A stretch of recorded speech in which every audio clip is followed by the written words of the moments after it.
the design of planned attacks on buildings inside the U.S. and how operatives were directed to carry them out. That is valuable information for those of us who have the responsibility to protect the American people. He told us the operatives had been instructed to ensure that the explosives went off at a point that was high enough to prevent people trapped above from escaping. He gave us information that helped uncover al-Qaeda cells' efforts to obtain biological weapons. This is Building 7, a 47-story skyscraper that fell on the afternoon of September 11th. The government says that fire brought it down. However, 1,500 architects and engineers concluded it was a controlled demolition. Over 6,000 of my fellow service members have given their lives. And thousands of my fellow first responders are dying. I'm not a conspiracy theorist. I'm a structural engineer. I'm a New York City correction officer. I'm an Air Force pilot. I'm a father who lost his son. We're Americans, and we deserve... I lost my husband. My son. My uncle. My nephew. September 11th, 2001. Most people don't know a third tower fell that day. The government says fire brought it down. The collapse of World Trade Center 7 was primarily due to fires. I, along with 1,400 other architects and engineers, have found the government's conclusion to be physically impossible. Impossible. We need the truth about what happened that day. Go to rememberbuilding7.org. Why it fell, why it matters, and what you can do.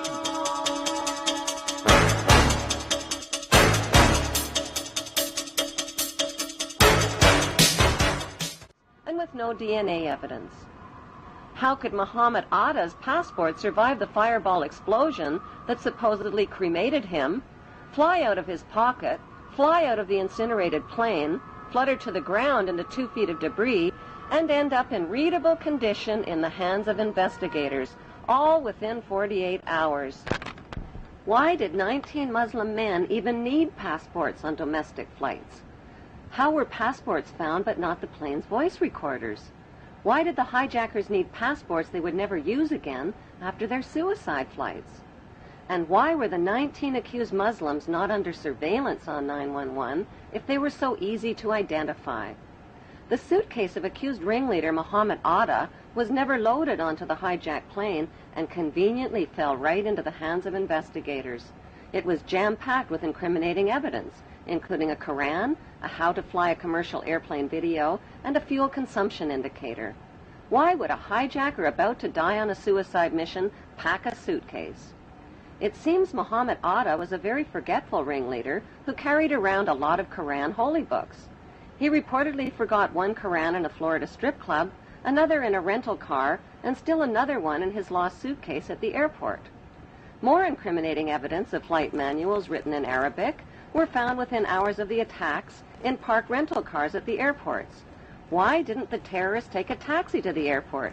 Can they be that smart and that stupid at the same time? The conspicuous trail of planted evidence continued 3 weeks after the 911 attacks, when anthrax letters killed 5 people and were clearly worded to throw the blame on Muslims. Death to America, death to Israel, Allah is great. It has since been proven that the anthrax came from a U.S. Army lab and was never mailed by Muslims. Were the 19 Muslims accused of the hijacking set up as patsies and framed? If so, who set them up? Right after the attacks, CNN deceptively and repeatedly showed an airport security video of Muhammad Atta. CNN neglected to tell viewers that the video showed Muhammad Atta boarding a plane at Portland, Maine, not the hijacked plane. There are no airport security videos of any of the 19 accused Muslims boarding any of the hijacked planes. Right after the 911 attacks, CNN reported that the U.S. government had a tape recording of Osama bin Laden telling his mother that something big was about to happen and that she wouldn't be seeing him for a while. CNN later acknowledged that the report was false. Osama bin Laden consistently denied being involved in 911 and claimed the Israeli Zionists were behind the attacks. According to Japanese, Chinese, and Indian news reports, Osama bin Laden was killed in Afghanistan in the fall of 2001 and was buried in an unmarked grave by his own men.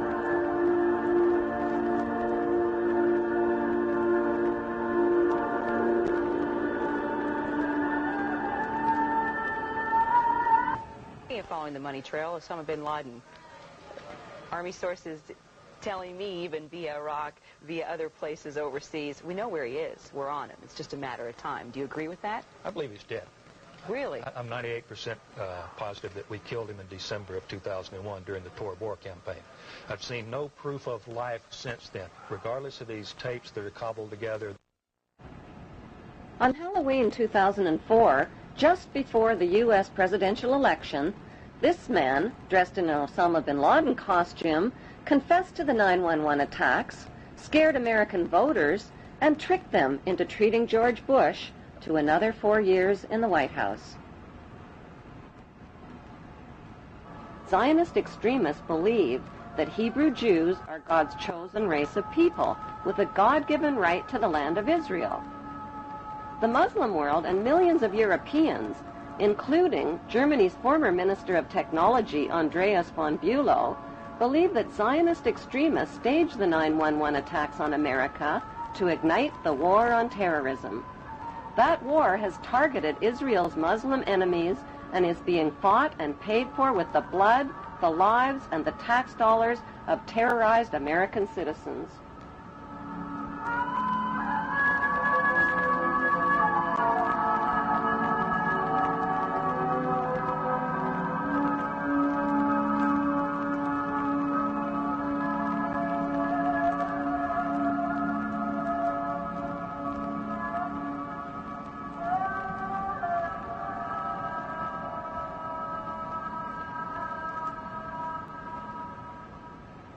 Half the world believes that 9/11 was a conspiracy carried out by Islamic Muslim extremists with financing from Muslim charities. The other half believes it was a conspiracy carried out by Jewish Zionists with financing from Jewish charities. Is there any evidence to support that belief? Since 9/11, FBI Director Mueller, BBC News, and ABC have confirmed that 7 of the 19 Muslims whose mugshots were flashed around the world did not die in the 9/11 crashes.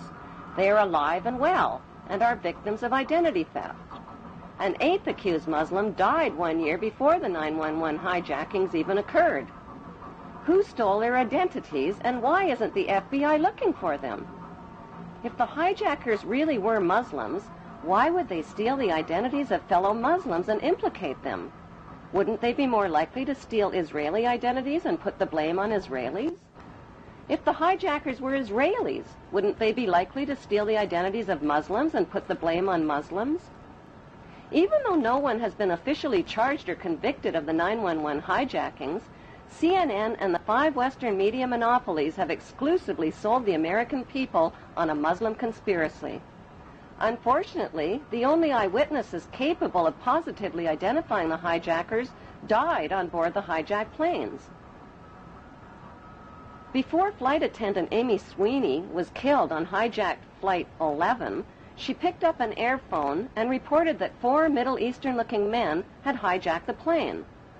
The fact is that Israeli men are Middle Eastern men who just happen to be Middle Eastern-looking. The voice of the hijacker heard from the hijacked plane's voice recorder reveals that the accent of the hijacker matches an Israeli Hebrew accent.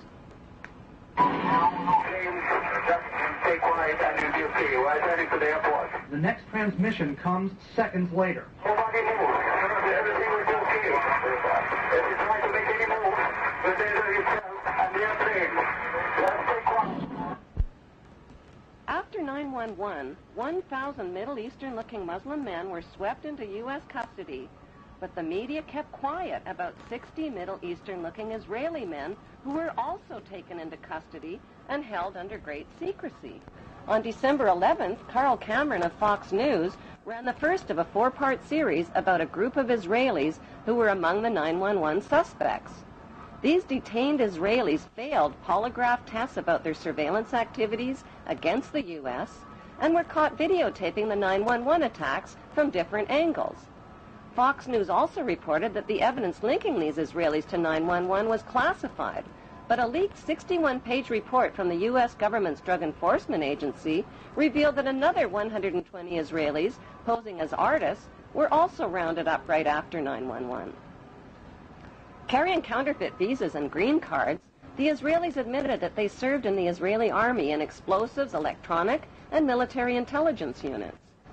Did Middle Eastern-looking Israelis who were detained as suspects after 9/11 steal the identities of the accused Muslims? The leaked DEA report revealed that Israelis with Israeli military backgrounds had posed as artists and lived on Sheridan Street in Hollywood, Florida, just down the street from Mohammed Atta and 3 other accused Muslims. On August 18th, 1 month before the 9/11 attacks, a New York Times article by reporter Sheila K. Dewan described a group of 4 foreign artists who smuggled their way into the World Trade Center just months before 9/11.